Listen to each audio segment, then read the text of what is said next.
बाबा, आज येताना बासुंदी घेऊन या ना. अगं, कालच आपण आईचा वाढदिवस होता म्हणून आणली होती ना. ऐकलं, गोकुळची बासुंदी पुन्हा खावीशी वाटतेय. खरं सांगू, मलाही खावीशी वाटतेय. पुन्हा पुन्हा खावीशी वाटणारी गोकुळ बासुंदी.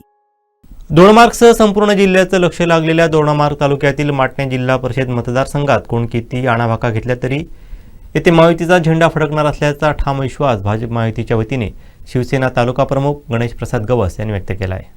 सिंधुदुर्ग जिल्ह्यात जिल्हा परिषद आणि पंचायत समिती निवडणुकीचा जो धुळळा आहे तो जोरात आता उडू लागलेला आहे. आपण दोडामार्ग तालुक्यातील पिकुळे गावामध्ये आहोत आणि हा माटणे जिल्हा परिषद मतदारसंघ. माटणे जिल्हा परिषद मतदारसंघामध्ये 5 उमेदवार या ठिकाणी जिल्हा परिषदच्या रिंगणात आहेत. पंचायत समितीसुद्धा 2 या ठिकाणी मतदारसंघ आहेत. मात्र माटणेकडे विशेष दोडामार्ग आणि जिल्ह्याचं लक्ष लागलेलं आहे. आणि याच माटणे जिल्हा परिषद मतदारसंघात भाजपचे जे तालुका अध्यक्ष आहेत दीपक गवस ते निवडणूक रिंगणात आहेत महायुतीचे उमेदवार म्हणून. आणि या दीपक गवस आणि त्यांच्या समवेत असलेल्या पंचायत समितीच्या उमेदवार स्नेहा गवस यांच्या प्रचारासाठी आज महायुतीची संपूर्ण दोडामार्ग तालुक्यातील ताकद आहे ती या ठिकाणी मैदानात उतरलेली आहेत. आपण थेट त्यांच्याकडे जाणार आहोत.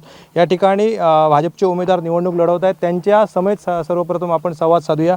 दीपकजी, काय सांगाल, आज तुमच्या प्रचारासाठी इथे महायुतीचे सगळे नेते मंडळी आहेत, तुमच्या तालुक्यातील पदाधिकारी आहेत, या गावातील सगळे सरपंच आहेत आणि दोन्ही पक्षाचे महायुतीचे पदाधिकारी आहेत ते या ठिकाणी निवडणूक रिंगणात तुमच्या प्रचाराला उतरलेले दिसत आहेत. आज तुम्ही डोर टू डोर प्रचार केलेला आहे, कसा प्रतिसाद मिळतोय आणि एकंदरीत आज जी ताकद तुमच्या बाजूने दिसते काय वाटतं? नमस्कार. आज या माटणे मतदारसंघात उमेदवारी जाहीर झाल्यानंतर महायुतीची उमेदवारी जाहीर झाल्यानंतर आम्ही प्रचार करत असताना आज पिकोळे गावात आलेलो आहोत. आज पिकोळे गावात प्रचार करत असताना आम्हाला असं दिसून आलं की पूर्णपणे महायुतीचे सगळेच पदाधिकारी ताकदीनिशी काम करत आहेत आणि लोकांचा उत्स्फूर्त प्रतिसाद आहे. इकडच्या माटणे जिल्हा परिषदला बदल हवा आहे आणि तो बदल नक्कीच इकडचे जे मतदार आहेत, इकडची जी जनता आहे ती नक्कीच बदल करतील. कारण लोकांचा जो प्रतिसाद आहे तो खूप चांगला आहे. लोक आम्ही प्रचाराला गेल्यानंतर स्वतःहून सांगतात की तुम्ही यायची गरज नाही, महायुतीचे उमेदवार आहात, आम्हाला माहीत आहे, आम्ही निश्चितपणे तुम्हाला निवडून देऊ, अशी लोकांची सगळ्यांची भावना आहे. नक्कीच काय मुद्दा घेऊन आपण जाताय जनतेसमोर? महायुतीतील प्रमुख पक्षातील आपण घटक आहात आणि एक उमेदवार म्हणून आज जाताय, काय नेमका अजेंडा ठेवताय मतदारांसमोर? लोकांसमोर आम्ही विकास हा आमचा एक अजेंडा आहे. कारण दुर्लक्षित राहिलेला माटणे जिल्हा परिषद खूप काही वर्ष जे काही अगोदरचे उमेदवार होते त्यांनी जे काम करायला पाहिजे होतं एक जिल्हा परिषद सदस्य म्हणून ते त्यांनी केलं नाही. त्याच्यामुळे अतिदुर्गम असलेला हा भाग आमचा खूप विकासाच्या दृष्टिकोनातून खूप मागे राहिला. त्याच्यामुळे विकास हाच आमचा एक विजन आहे. माटणे जिल्हा परिषदला एक महत्त्वाचा मुद्दा आम्ही आता प्रचार करत असताना आम्हाला दिसून आला की प्रत्येक गावात या सगळ्या गावाने पाण्याचा प्रश्न खूप मोठा गंभीर आहे. इकडे जवळपास असलेलं तिराई धरणाचं पाणी गोव्याला गेलं, तिराई धरणाचं पाणी वेंगुर्ल्याला गेलं, पण इकडे जवळ असलेलं माटणे मतदारसंघात आज पाण्यासाठी लोकांना वणवण करावी लागते. 7-8 दिवसानंतर इथे पाण्याचा एक पाणी मिळतं आहे. लोकांना अजूनही कळशा घेऊन पाणी आणावं लागतं. ही खरोखर याच्या अगोदरचे जे उमेदवार होते त्यांनी ना पुन्हा इथे मत मागण्यासाठी येऊ नये असं तर मी त्यांना एक आवाहन करतो. कारण त्यांनी ना जे काम करायला पाहिजे होतं ते केलं नाही. त्याच्यामुळे लोकांची तीच भावना आहे आणि आम्हालाही जेव्हा आम्ही लोकांकडे जातो प्रचाराला ती लोक सांगतात की यावेळी 100% लोकांना बदल हवा आहे आणि तुमच्या रूपाने आम्ही तो बदल करू म्हणून. नक्कीच उभाटाचे सुद्धा उमेदवार बाबूराव धुरी आपल्या विरोधात या ठिकाणी निवडणूक लढवत आहेत, काय सांगा? बाबूराव धुरी आज मला कुठे दिसत नाही. आम्ही फिरतोय प्रचार करत असताना मला कुठे दिसत नाही. ते सुप्तपणे प्रचार करत असतील, पण असू दे, काही बाबूराव धुरे आमचं आव्हान नाही. कारण महायुतीचे सगळे पदाधिकारी गवससाहेब असू दे किंवा आपले गोव्याचे संपर्क प्रमुख सावंतसाहेब, आपले गोव्याचे प्रभारी शिवसेनेचे, ते सगळेच मोठे मंडळी आपल्यासोबत आहेत. आणि हा प्रचार करत असताना असं दिसून आलं की 100% सगळेच पदाधिकारी आम्ही ताकदीनिशी काम करतो आहे. त्यामुळे कुठे कोण बाबूराव धुरी उभे आहेत, कोण अपक्ष आहेत, या गोष्टीचं काय हे नाही एवढं. देशात या ठिकाणी महायुतीची सत्ता आहे, राज्यात महायुतीची सत्ता आहे, त्याच्यानंतर जिल्ह्यात महायुतीची सत्ता आहे. आता गाव पातळीवरच्या निवडणुका होत आहेत. कशा पद्धतीने याचा फायदा उठवण्यासाठी आपण लोकांना आवाहन करताय? केंद्रात आपले मोदीजी आहेत, महाराष्ट्रात आपल्या महायुतीची सत्ता आहे, जिल्ह्यातही आता आपली जिल्हा परिषद आपले 10 सदस्य बिनविरोध आलेले आहे. 100% जिल्हा परिषद ही आपल्या महायुतीचीच बसणार आहे. आणि येणाऱ्या 9 तारीखला या दोडामार्ग तालुक्यात तीनही जिल्हा परिषद 6ही पंचायत समिती आपल्या महायुतीच्या असतील आणि येणाऱ्या सगळ्यात गाव पातळीवरती ग्रामपंचायत ह्या महायुतीच्या बसतील. सत्तेतील एक प्रमुख, तालुका प्रमुख, तालुकाध्यक्ष आणि अधिकृत उमेदवार भाजप, शिवसेना, महायुतीचे आज या जिल्हा परिषद मतदारसंघात तुमचा गाव खोकरल पकडला तर खोकरल, उसप, पिकुळे, तळेखोल, माटणे, वजरे, आई ही सगळी गावं येत आहेत. काय डोक्यात व्हिजन आहे तुमच्या या गावांच्या? काय महत्त्वाचे प्रश्न आहेत आणि कुठचे प्रश्न आपण प्राधान्याने सोडवणार आहात? एक महत्त्वाचा विषय मगाशी मी बोलल्याप्रमाणे एक पाण्याचा प्रश्न एक महत्त्वाचा आहे. एक रोजगार हा विषय महत्त्वाचा आहे. कारण माझ्या गावापासून माटणे मतदारसंघ जेवढे विरजीपर्यंत सगळे गाव येतात. सकाळी दररोज मुलं आपली 10-15 हजारच्या आपल्या पगारासाठी गोव्यात जातात आणि रोजगार हा प्रश्न अतिशय महत्त्वाचा आहे. त्याच एका मुद्द्यावरती आम्ही ही एक विकास आणि रोजगार ह्या मुद्द्यावरती आम्ही ही निवडणूक लढवतोय आणि नक्कीच या माटणे जिल्हा परिषदेसाठी आम्ही तो प्रयत्न करू. रोजगाराच्या दृष्टिकोनातून जे काही प्रयत्न करावे लागतील ते आम्ही करू. नक्कीच दीपक गवसे होते. ह्यांच्या समवेतच झरेबांबर पंचायत समितीतून जे झरेबांबरच्या माजी सरपंच आहे स्नेहा गवस त्या निवडणूक रिंगणात आहेत. मॅडम, काय सांगाल? पंचायत समितीमध्ये आपण निवडणुकीला सामोरे जात आहे. आज सगळी ही महाशक्ती आपल्या मागे उभी आहे. आपल्या गावचे सरपंचसुद्धा अनिल शेटकर या ठिकाणी आपल्या बाजूने आपल्या गावातील एक प्रतिनिधी म्हणून आणि सगळ्या या पंचक्रोशीतील ही सगळी मंडळी आपल्या मागे उभी आहेत. काय वाटतंय लोकांसमोर आपण काय नेमका अजेंडा घेऊन जात आहे? अजेंडा तर विकासच राहील. प्रामुख्याने विकासासोबत जो आपल्याला दोडामार्ग तालुक्याला जो विकास ह्या आधी ज्या राज्यकर्ते होऊन गेले किंवा इथले जे नेते होऊन गेले त्यांनी जो विकास दाखवला आहे त्या पलीकडचा विकास करायचा आहे. लोकांच्या स्वप्नातला विकास करायचा आहे. रोजगाराचा सगळ्यात मोठा प्रश्न दीपक गवस सर बोललेत, तो प्रश्न मार्गी लावायचा आहे. हे बरेच विषय आहेत. मला असं वाटतं की आपण आता इथे बोलून दाखवण्यापेक्षा प्रत्यक्षात केलेलं जास्ती महत्त्वाचं आहे. आणि जेव्हा प्रत्यक्षात दिसेल, जर आम्ही महायुती जे पंचायत समितीमध्ये जिल्ह्यामध्ये जर जागा मिळवल्या आणि आमचं राज्य तिथे आणलं तर नक्की एक काही 2 वर्षामध्ये फरक दिसून येणार आहे. नक्कीच या होत्या गवस मॅडम. थेट आपण शिवसेनेचे तालुका प्रमुख गणेश प्रसाद गवस यांच्याकडे जाऊया. गवस साहेब, सगळ्यात महत्त्वाचं या मतदारसंघाचं प्रतिनिधित्व आमदार म्हणून दीपक केसरकर यांनी केलेलं आहे आणि गेली 15 वर्ष सातत्याने आमदार असताना या संपूर्ण मतदारसंघामध्ये विकासाचा एक झंझावत राबवलेला होता. आता भाजपची आणि तुमची महायुती झालेली आहे. संपूर्ण राज्यात एक प्रबळ महायुती म्हणून तुम्ही सामोरे जात आहे. जिल्ह्यातसुद्धा ती एकत्रच आपण निवडणुका लढवल्या होत्या. ह्या सगळ्या मागे झालेली विकास कामं आपल्या सत्तेच्या माध्यमातून आणि आत्ता या ठिकाणी एकसंघपणे आपण निवडणुकीला सामोरे जात आहे. या सगळ्या विकास कामांचा कशा पद्धतीने तुम्हाला फायदा होईल आणि काय आव्हान कराल आपण मतदारांना? पहिल्या प्रथम या माटणे जिल्हा परिषद मतदारसंघामध्ये एक परिवर्तनाची लाट आलेली आहे आणि या परिवर्तनाच्या लाटेमध्ये या ठिकाणी भाजप सेना महायुतीमार्फत तरुण उमद व्यक्तिमत्व असं म्हणून या ठिकाणी दीपक गवस यांना या ठिकाणी आम्ही उमेदवारी दिलेली आहे. उमेदवारी अशाचसाठी दिलेली आहे की तुम्ही सगळे पाहत असाल की गेला महिनाभर या मतदारसंघामध्ये असं वारं वाहत होतं की यातला स्थानिक उमेदवार पाहिजे, नवीन उमेदवार पाहिजे, अशी सगळ्या लोकांची मागणी होती. आणि ह्या मागणीचा विचार करून त्या ठिकाणी वरिष्ठ पक्षाने, मग शिवसेना असो की BJPने या ठिकाणी निर्णय घेतला की ह्या ठिकाणी स्थानिक उमेदवार या ठिकाणी आपण मतदारांना जो उमेदवार पाहिजे तो उमेदवार आपण देऊया आणि त्यामुळे त्यांना या ठिकाणी उमेदवारी मिळाली. त्याचप्रमाणे झरेबांबर पंचायत समितीसाठी या ठिकाणी शिवसेना पक्षामार्फत या ठिकाणी या गावामध्ये अनेक वर्ष सरपंच, ग्रामपंचायत सदस्य म्हणून जे काम केलं, चांगलं असं काम केलं, अशा स्नेहा गवस यांना आम्ही पंचायत समितीसाठी या ठिकाणी अनुभवी अशा उमेदवार दिलेले आहेत. आणि हे देत असताना या पाठीमागचं व्हिजन एकच आहे. दोन्ही उमेदवारांनी या ठिकाणी सांगितलं की विकासात्मक प्रक्रियेमध्ये आम्ही काय करणार आहोत. ते सांगत असताना या भागाचा जो विकास आहे व ह्या भागाचा विकास करत असताना या भागाचे आमदार दीपक भाई असतील, या भागाचे पालकमंत्री नितेश राणे असतील किंवा या भागाचे खासदार नारायण राणे साहेब असतील आणि रवी चव्हाण साहेब असतील, यांच्यामार्फत गेल्या अनेक वर्षामध्ये मोठ्या प्रमाणात निधी ह्या भागामध्ये आलेला आहे. आज ह्यापूर्वी या भागाचं प्रतिनिधित्व काही माणसांनी केलेलं आहे, 10 ते 15 वर्ष केलेलं असेल, परंतु ह्याच 5 वर्षामध्ये या आपण पाहतो ह्या मतदारसंघाची जी कनेक्टिव्हिटी आहे, या मतदारसंघाचे 2 भाग आहेत साहेब. दोडामार्ग शहरापासून इकडचा जो भाग आहे तो एक मतदारसंघ आणि माटणे एक मतदारसंघ. पूर्वी या ठिकाणी जात असताना आपल्याला ह्या भागातून त्या भागाला दोडामार्ग वळसा घालून जावं लागतं. आज तळेखोल टू उसब रस्ता पूर्णपणे झालेला आहे. आज खोकरल टू तिकडे रस्ता आलेला आहे. तुम्ही आता तळेखोलवरून डायरेक्ट आईला जाऊ शकता, आईवरून गोव्याला जाऊ शकता, तुम्ही वजऱ्यावरून तळेखोलला जाऊ शकता.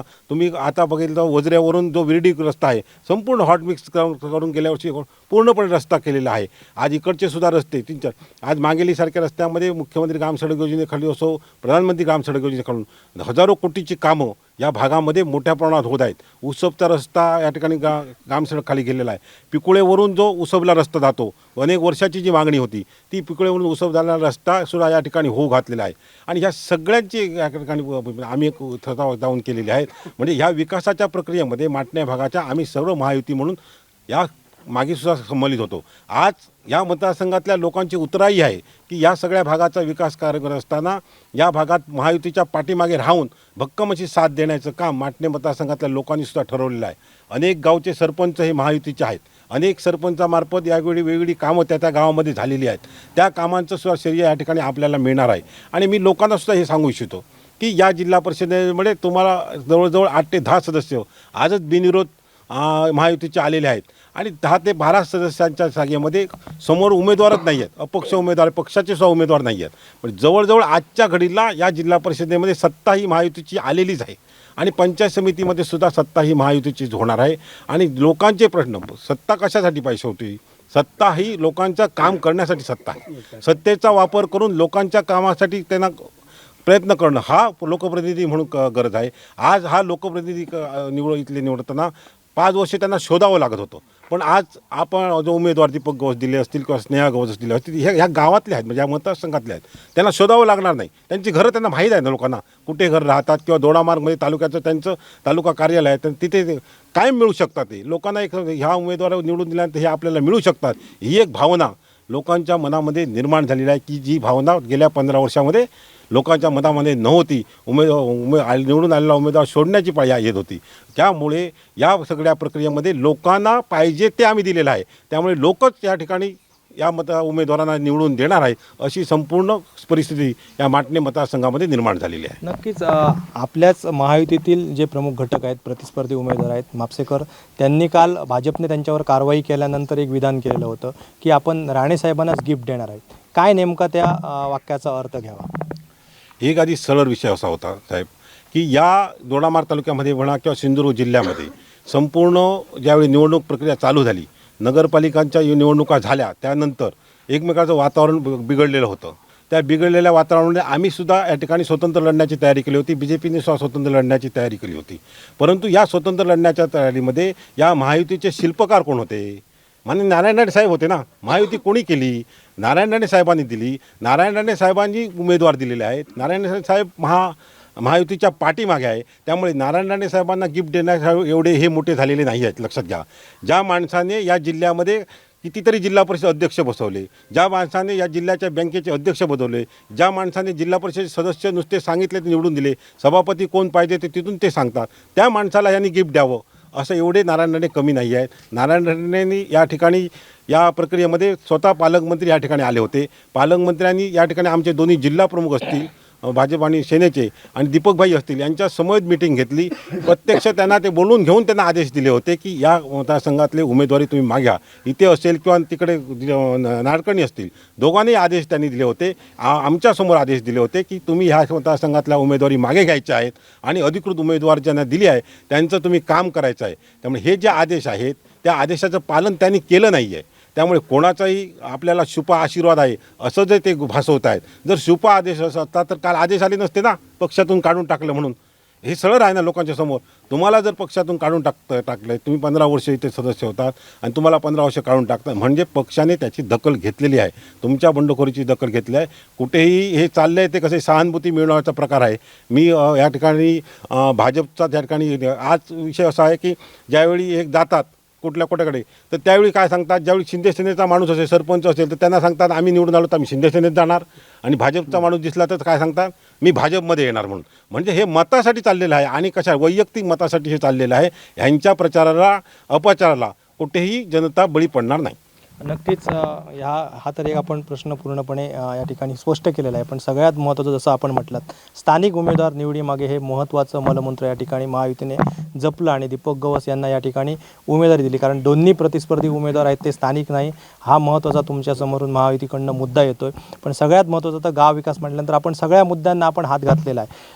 पण सत्ता आणि गावचं लोकप्रतिनिधित्व, कारण ज्या पद्धतीने या निवडणुका लढवल्या जातात त्या गाव पातळीवरच्या गावच्या कार्यकर्त्यांच्या असतात आणि विधानसभा लोकसभा ह्या महत्त्वाच्या वरिष्ठ पातळीवर निवडणुका होतात. त्यामुळे गाव पातळीवरचं एक नेतृत्व आपण दिलं आहे. या सगळ्या ग्रामवासियांना आपण सगळ्यात महत्त्वाचं आव्हान काय करायला या विकासासाठी या सगळ्या पंचक्रोशीतून माटणे मतदारसंघातनं नेमकं मतदारांनी काय ठरवलं पाहिजे? माटणे मतदारसंघाचे जे अनेक प्रश्न असतील ते प्रश्न जे प्रलंबित झाले, हे प्रलंबित का राहिले की इथला लोकप्रतिनिधी होता तो लोकप्रतिनिधी जागरूक नव्हता, म्हणूनच प्रलंबित राहिले. आज आम्ही या ठिकाणी महायुतीमार्फत ज्यावेळी स्थानिक नेतृत्व म्हणून दोन्ही उमेदवार दिलेले आहेत, दोन्ही उमेदवार सुशिक्षित आहेत, त्यांचा अनुभव आहे, इथं तालुका प्रमुख म्हणून काम करत आहेत, त्यांनी माजी सरपंच म्हणून काम केलेलं आहे आणि ह्या अनुभवाच्या जोरावर संपूर्ण महायुती त्यांच्या पाठीशी आहे. विकासात्मक प्रक्रियेमध्ये संपूर्ण गावागावामध्ये ज्यावेळी विकास प्रक्रिया होत असते त्यावेळी विकास प्रक्रियेमध्ये आम्ही गावी देतो, जे पदाधिकारी म्हणून गावी देतो की कोणत्याही निधीसाठी राज्य स्तरावर असो किंवा जिल्हा स्तरावर असो या ज्यावेळी दीपक गौज असतील किंवा स्नेहा गौज असतील विषय मांडतील त्याला निधी मिळणार, कुठेही कमतरता मिळणार नाही. आणि सत्तेमध्ये BJP येणार आहे, त्यामुळे BJP सेना त्या ठिकाणी जिल्ह्यामध्ये सत्तेमध्ये येणार आहे, त्यावेळी आपले लोकप्रतिनिधी तिथे पाहिजेत. लोकप्रतिनिधी म्हणजे तुमच्या मतं घ्यायची, अपक्ष म्हणून निवडून यायचं आणि बार्गेनिंग पॉवर वाढवायची आपली. ह्या जो प्रकार आहे, मतं कोणाची, तुमची आमची मतं, आणि निवडून आल्यानंतर बार्गेनिंग पॉवर वापरला कुठे जाणार ते. ही संधी मतदारांनी अशा लोकांना देऊ नये अशी माझी ह्या ठिकाणी विनंती आहे. ही संधी आपले अधिकृत उमेदवार आहेत, दोन्ही अधिकृत उमेदवार आहेत आणि महायुतीच्या पाठीमागे या ठिकाणी नारायण राणे साहेब आहेत, पालकमंत्री साहेब आहेत, दीपक केसरकर असतील, रवींद्र चव्हाण असतील, सगळे नेते, कोणाचाही कोणाला छुपा पाठिंबा नाही आहे. त्यामुळे ह्या जो गैरसमज आहे हा गैरसमज सगळ्यांनी काढून टाकावा आणि संपूर्ण प्रक्रियेमध्ये अधिकृत उमेदवाराच्या पाठीमागे संपूर्ण महासत्ता जी आहे म्हणजे महाराष्ट्राचं सरकारसुद्धा या सगळ्या उमेदवारांच्या पाठीमागे आहे. त्यामुळे विकासात्मक प्रक्रियेमध्ये यांना निवडून द्यावं. विकासाची कोणतीही गंगा या तालुका मतदारसंघामध्ये आणण्यासाठी कोणीही रोखू शकत नाही. नक्कीच हे होते गणेश प्रसाद गौसाहेब. आपण सर्वांशी संवाद या ठिकाणी साधलेला आहे आणि माटणे जिल्हा परिषदची जी निवडणूक आहे ती आज या ठिकाणी अटीतटीची होत असताना, महत्त्वपूर्ण होत असताना इथल्या मतदारांनी का महायुतीच्या मागे उभं राहिलं पाहिजे याचं जे विश्लेषण आहे ते गवस यांनी केलेलं आहे. दोन्ही उमेदवारांनी सुद्धा आपला अजेंडा आपल्यासमोर मांडलेला आहे. त्यामुळे निश्चित आपल्या गावचा जर विकास करायचा असेल तर जे प्रतिस्पर्धी उमेदवार आहेत त्यांच्या वैयक्तिक बार्गेनिंग पॉवरला महत्त्व न देता स्वतःच्या विकासासाठी महायुतीच्याच उमेदवारांना या ठिकाणी पाठिंबा द्या, अशा प्रकारचं आवाहन गणेश प्रसाद गवस यांनी केलं आहे. कॅमेरामन साहिल दहिवावकरसह संदीप देसाई, दोडामार्ग.